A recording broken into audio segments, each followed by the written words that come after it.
ہمارے لیے رسول اللہ صلی اللہ علیہ وسلم آئیڈیل ہے، اور رسول اللہ صلی اللہ علیہ وسلم نے صحابہ کی تربیت کس طرح کی، صحابہ کے بچوں کی تربیت صحابہ نے کیسی کی؟ انہوں نے قرآن سے بچوں کو جوڑا، صحابہ نے اپنے بچوں کی شب و روز تربیت کی، تو وہ جا کر ایک وقت کے بعد مجاہد بھی بنے، وہ جا کر قاضی بھی بنے، وہ جا کر جج بھی بنے، اور وہ جا کر بادشاہ بھی بنے، اور دنیا پر ایک وقت تک حکومت کرنے والے لوگ بھی بنے۔ تو اصل مقصد جو ہے، یہاں تک کہ کتابوں میں ہے کہ گاندھی جی نے جو حکومت کی تھی ہندوستان کے آزاد ہونے کے بعد، وہ بھی حضرت ابوبکر اور حضرت عمر کی سیرت پڑھ کے کرتے تھے۔ کیوں؟ ان کی خلافت کے اندر وہ چیزیں ان کو حاصل ملی تھی۔ اللہ وبرکاتہ۔ وعلیکم السلام ورحمۃ اللہ وبرکاتہ۔ وعلیکم السلام ورحمۃ اللہ وبرکاتہ۔ جناب، کیا میں آپ سے ایک اسلامی سوال کر سکتا ہوں؟ جی بالکل کر سکتے ہیں۔ جی بے شک ضرور کر سکتے ہیں۔ آپ کا نام؟ میرا نام مولانا سید شاہد ہے۔ ماشاء اللہ۔ اور آپ محمد سیف محی الدین۔ کہاں کے رہنے والے ہیں؟ جی میں چنچل گڑھے کا رہنے والا ہوں۔ میں کرناٹک بیدر کا رہنے والا ہوں۔ ماشاء اللہ۔ ہم لوگ لوگوں سے اسلامی سوال جواب کرتے ہیں راستے میں، تاکہ لوگوں میں اسلامی معلومات میں اضافہ ہو سکے۔ تو آج کا ہمارا موضوع ہے قرآن یا دنیاوی تعلیم، یعنی ایک ہم اپنے نونہاروں کو، بچے ہو یا بچیاں ہو، کیا ہم انہیں قرآن کی تعلیم پہلے دیں یا دنیاوی تعلیم پہلے دیں؟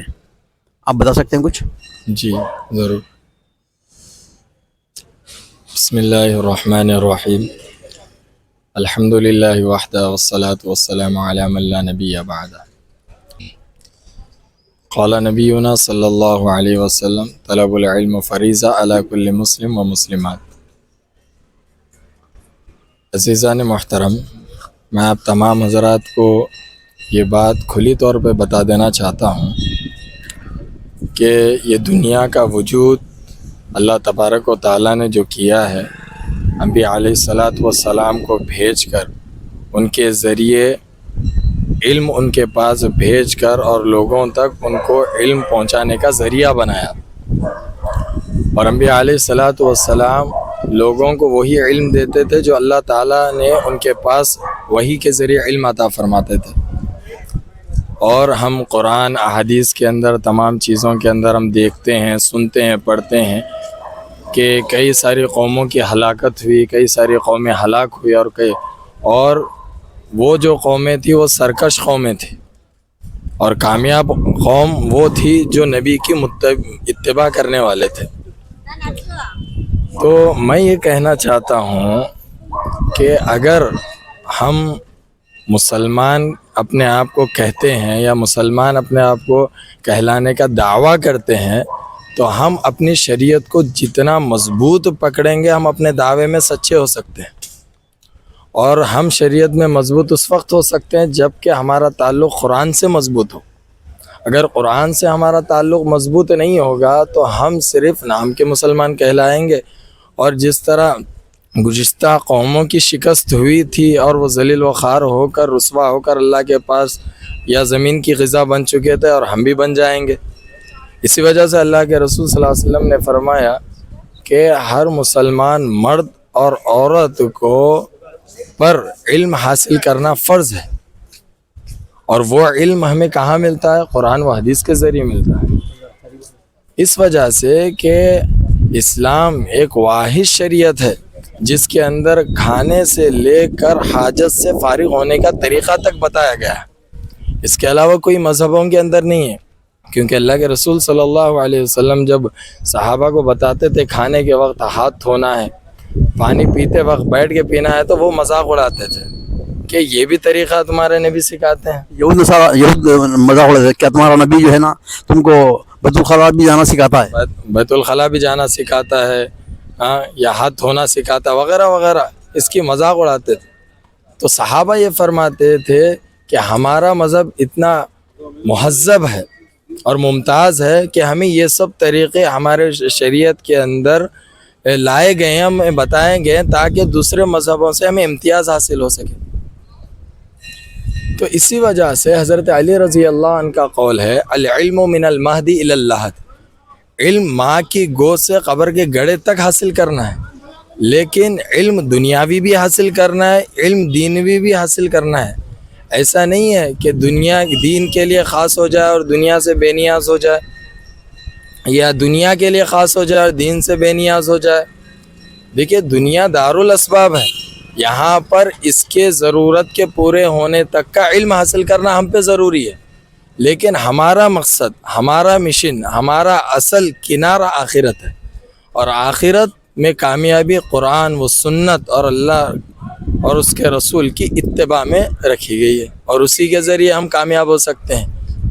تو دنیا میں رہنے تک جتنا دنیائی اسباب کے پورا کرنے کے لیے علم ضروری ہے، اتنا علم حاصل کرنا ضروری ہے، لیکن اس کی وجہ سے ہم آخرت کو پس پشت ڈال دے، یا آخرت کو بھلا دے، یا نظر انداز کر دے، دنیا کی چیزوں کو دیکھ کر، دنیا کے پیسوں کے پیچھے پا کر، دنیائی عیش و عشرت کو دیکھ کر، یہ بہت زیادہ افسوس کرنے کی بات ہے.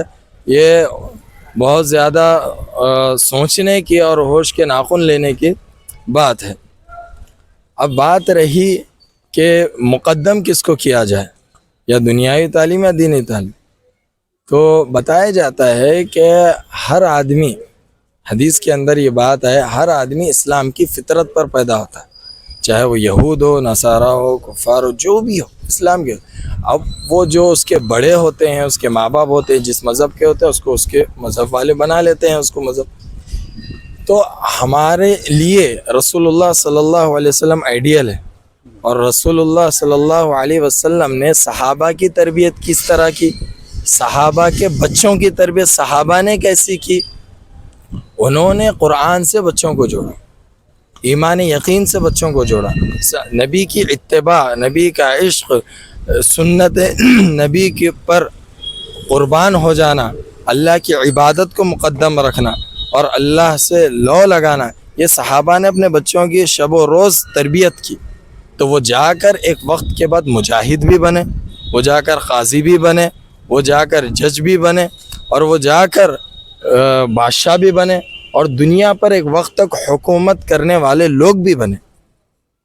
تو اصل مقصد جو ہے، یہاں تک کہ کتابوں میں ہے کہ گاندھی جی نے جو حکومت کی تھی ہندوستان کے آزاد ہونے کے بعد، وہ بھی حضرت ابوبکر اور حضرت عمر کی سیرت پڑھ کے کرتے تھے. کیوں؟ ان کی خلافت کے اندر وہ چیزیں ان کو حاصل ملی تھی.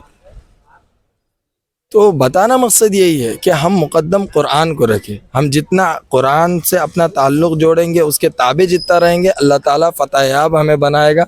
اور ایسا نہیں ہے کہ آج کل لوگوں کا ذہن ہے کہ بچوں کو حافظ قرآن بنا دیا جائے تو کیسے کمائے گا، کیسے کھائے گا، زندگی کیسے گزارے گا.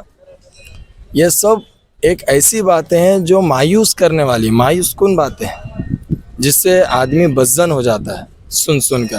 اور لوگ بھی یہ سنتے ہیں واقعی بچوں کو یوں کیوں بنا رہے ہیں. ہم یہ کہتے ہیں کہ آپ حافظ قرآن بھی بنائیے. آپ کو پتہ ہے کہ حافظ قرآن 3 سال میں بچہ بن جاتا ہے.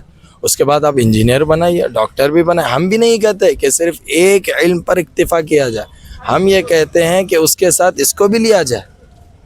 لیکن ماحول ایسا ہو چکا ہے دنیا کا کہ ہم نے بہت سارے حفاظ کو، علماء کو دیکھے ہیں جو علم کے ساتھ ساتھ انجینئر بھی ہے، ڈاکٹر بھی ہے وغیرہ، لیکن بہت کم ایسا ہوا ہے کہ کوئی انجینئر حافظ ہو، کوئی ڈاکٹر حافظ ہو. ایسا نہیں ہوتا، کیونکہ 3 سال کی عمر میں، 3 سال میں 8 سال کی عمر سے اگر کوئی بچہ حفظ شروع کرتا ہے تو 11 سے 12 سال کے اندر وہ اپنا حفظ مکمل کر لیتا ہے. کیونکہ اللہ تبارک و تعالیٰ نے قرآن میں فرمایا وَلَقَدْ يَسَّرْنَا الْقُرْآنَ لِلذِّكْرِ فَهَلْ مِن مُدَّكِرٍ، کہ ہم نے قرآن کو آسان کر دیا ہے، بشرطے کہ کوئی پڑھنے والا ہو، کوئی محنت کرنے والا ہو، کوئی کوشش کرنے والا ہو. کوشش کریں گے تو چیزیں آسان ہیں. اگر ہم یہ سوچ کر دنیائی معیشت کے پیچھے ہم لگ کر یہ سوچیں گے، قرآن کو حقیر جانیں گے، رسول اللہ کی زندگی کو حقیر جانیں گے، اور اس کو نظر انداز کر دنیائی چیزوں کو ترجیح دیں گے، تو پھر ہماری تنزل ہی رہے گی، اس کے ساتھ ہماری کامیابی ہے.